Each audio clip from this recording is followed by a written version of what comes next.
ایک بندہ گرم گرم دودھ بیچ رہا تھا، اس نے گرم دودھ نکالا اور اس دیوانے کو پلا دیا۔ دیوانے نے جیسی گرم دودھ پیا ٹھنڈے موسم میں، بالکل اس کی طبیعت بحال ہو گئی اور نحال ہو گئی، اور اپنی دھن میں جب وہ چلنے لگا تو چلتے چلتے، کیونکہ بارش ہوئی تھی، گڑھا تھا، پانی بھرا ہوا تھا، کیچڑ کا ماحول تھا، ایک دوست اپنے دوست کی باہوں میں باہیں ڈال کر کے بیٹھا ہوا تھا، دیوانہ اپنی مستی میں چل رہا تھا، گڑھے میں اس کا پیر چلا گیا، چھپاک کی آواز آئی، کیچڑ اڑا، اور جو دوست باہوں میں باہیں ڈال کر دوسرے دوست کے بیٹھا تھا، اس کے خوبصورت کپڑوں پر وہ کیچڑ جا لگا۔ دوسرے دوست کو برداشت نہیں ہوا، اس نے زوردار تماچا مارا۔ جیسی تماچا مارا تو دیوانے نے آسمان کی طرف رک کر کے ہنسا، کہا تیری بھی کیا شان ہے، کہیں تو دودھ پلواتا ہے، کہیں مار کھلواتا ہے، کہیں دودھ پلواتا ہے، کہیں مار کھلواتا ہے، کیا شان ہے تیری، اور یہ کہہ کے آگے بڑھ گیا۔ اس نے کچھ نہیں کہا، اس لیے کہ اس نے تو سارا معاملہ ادھر سونپ دیا، ہمیں کیا، ہم تو بندے ہیں، گال بھی اپنا نہیں ہے۔ جب گال بھی اپنا نہیں، دل بھی اپنا نہیں، زبان بھی اپنی نہیں، ہم خود اپنے نہیں، تب گال پہ لگنے کا ٹینشن کیا ہونا چاہیے؟ کیا ہونا چاہیے؟ انسان کی اپنی طبیعت ہم بنا لینا ایسا کہ اپنا ہے کیا، ہمارا تو کچھ ہے ہی نہیں۔ تو بس آگے بڑھا، یہ دوسرا دوست جب وہ خون کی الٹی کرنے لگا جس نے مارا تھا، اور بہت علاج کیا، کوئی فائدہ نہیں ہوا، لوگ ایک اللہ کے ولی کے پاس لے گئے، کہا اس کی خون کی الٹی اس وقت تک بند نہیں ہوگی، بتاؤ اس نے ان دنوں میں کیا کیا ہے اور کس حادثے کے بعد اس کو یہ تکلیف شروع ہوئی۔ لوگوں نے بہت غور کیا، آخر کر وہ دیوانے والی بات کی، کہا اس دیوانے کو ڈھونڈو اور اس سے معافی مانگو، یہ سارا قصہ دیوانے کا ہے۔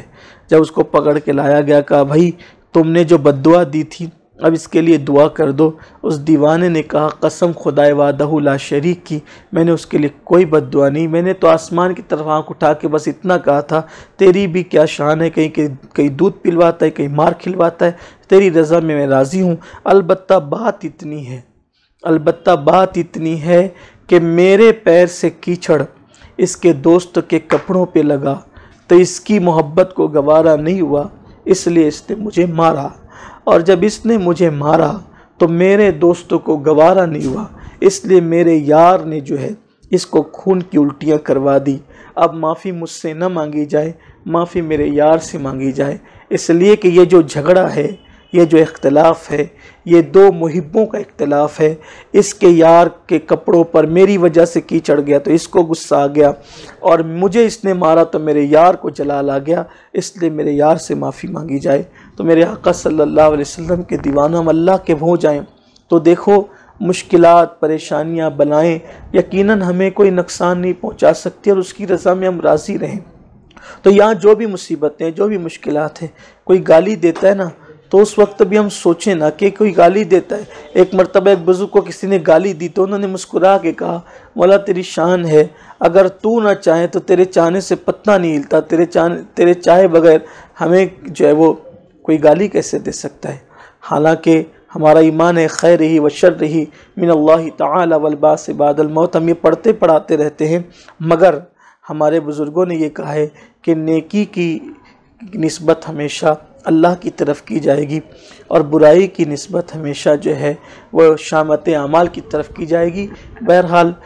تو میں عرض یہ کر رہا تھا کہ یہاں آدمی کو جو تکلیف اور مصیبت ہے تو اللہ کے فرشتے ندا کریں گے قیامت کے دن، کہاں ہے وہ لوگ، کہاں ہے جو اللہ تعالیٰ سے جنہیں اپنا قرض لینا ہے۔ تو یہی کہا جائے گا کہ آخر کون اللہ کو قرض دے سکتا تھا، تو وہ کہیں گے کہ دنیا میں جن پہ مصیبتیں آئی تھیں اور انہوں نے صبر کیا تھا وہ لوگ چلے اور اجر لے لیں۔ تو جتنے لوگ وہاں ہوں گے وہ سب دوڑیں گے، وہ فرشتے ان کے نامہ اعمال کھولیں گے، تو کھولنے کے بعد کہیں گے کہ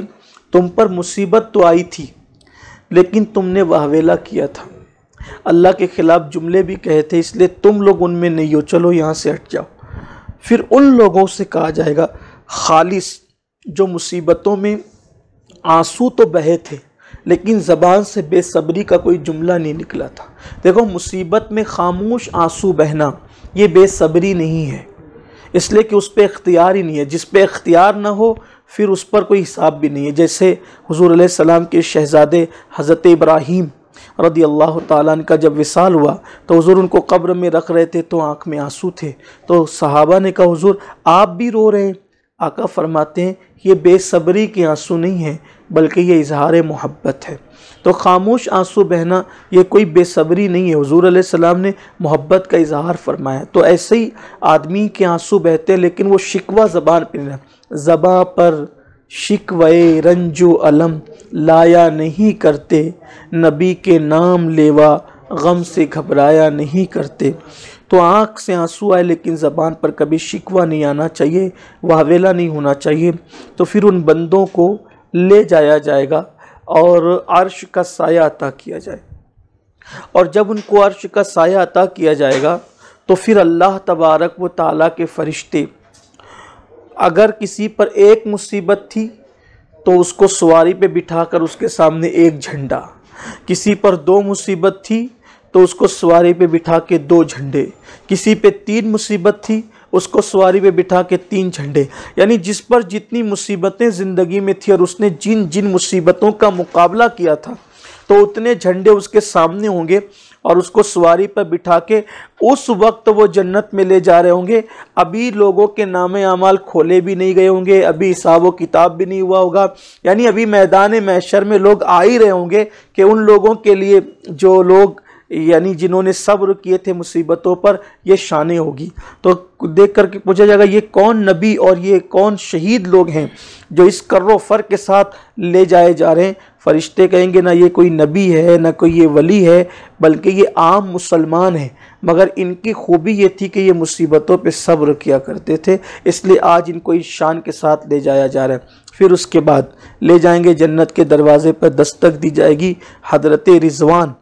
علیہ السلام جو خازن جنت ہے وہ کہیں گے کون ہو، کیوں آئے ہو؟ تو کہا جائے گا کہ ہم انہیں لے کر کے آئے ہیں، جنت کا دروازہ کھولو۔ تو کہا جائے گا بھائی ابھی تو حساب کتاب باقی ہے، یہ کیسے جنت میں آ گئے؟ ابھی تو نام اعمال کھولے نہیں ہیں، یہ کیسے جنت میں آ گئے؟ ابھی تو اللہ تبارک و تعالیٰ نے جو ہے حساب کتاب کا اور میزان قائم نہیں کیا، یہ کیسے جنت میں آ گئے؟ تو کہا جائے گا ان کے لیے کوئی میزان نہیں رکھا جائے گا، ان کا نام اعمال کھولا بھی نہیں جائے گا، ان سے حساب بھی نہیں لیا جائے گا، اور اللہ نے ان کو جنت میں داخلے کا حکم دے دیا۔ تو کہا وجہ یہ ہے کہ انہوں نے دنیا کی مصیبتوں پر صبر کیا ہے، اس لیے اللہ نے ان کو بے حساب اس شان سے جنت میں داخل فرمایا ہے۔ تو میرے پیارے آقا علیہ السلام کے دیوانوں، جب جنت کا دروازہ کھلے گا تو 500 فرشتے اس ایک جنتی کے استقبال کے لیے وہاں پر دروازے پر کھڑے ہوں گے اور وہ ان کا استقبال کریں گے، اور پھر ان کو ایک ایسے درخت کے پاس لایا جائے گا اور اس کی جڑیں سونے کی ہوگی اور اس کے پتے چاندی کے ہوں گے، اور پھر جو ہے وہ حال یہ ہوگا کہ اتنا اس کا سایہ ہوگا کہ ایک گھوڑا سوار 100 سال تک اس کے سائے کے اندر گھوڑا دوڑا سکتا ہے، یعنی 100 سال تک کے اتنا اس کا لمبا سایہ ہوگا، اس میں رکھا جائے گا، اور پھر ان کو اللہ کا دیدار اس حالت میں نصیب ہوگا، اور اللہ فرمائے گا یہ اس کا صلہ ہے جو میں نے تمہیں دنیا میں بیماری دی تھی، یہ اس کا صلہ ہے جو میں نے تمہیں دنیا میں ٹینشن دیا تھا، جو اس کا صلہ ہے جو میں نے تمہیں ذہنی دباؤ کا شکار کیا تھا، یہ اس کا صلہ ہے جو تمہارے سروں میں درد رہتا تھا اور تم اس پہ صبر کرتے تھے، یہ اس کا صلہ ہے کہ تم بیمار رہتے تھے اور اس پہ صبر کرتے تھے، یہ اس کا صلہ ہے کہ تم پر بلائیں آتی تھی تم صبر کرتے تھے، ان مصیبتوں کا صلہ آج تمہیں دیا جا رہا ہے۔ اس وقت تو یہ شان و شوکت دیکھ کر وہ کہیں گے کاش ہم پر اتنی چھوٹی مصیبتیں کیوں آئی، جب چھوٹی چھوٹی مصیبتوں پر صبر کرنے پر یہ صلہ ملا ہے، بڑی مصیبتوں پہ صبر کرنے کا کیا صلہ ملتا؟ تو اس وقت وہ تمنا کریں گے کاش لوگ ہمیں آروں سے چیر دیتے اور کنگھیوں سے، لوہے کی کنگھیوں سے ہمارا گوشت اور کھالیں ادھیڑ دی جاتی تو اللہ تعالی ہمیں کیا انعام عطا فرماتا۔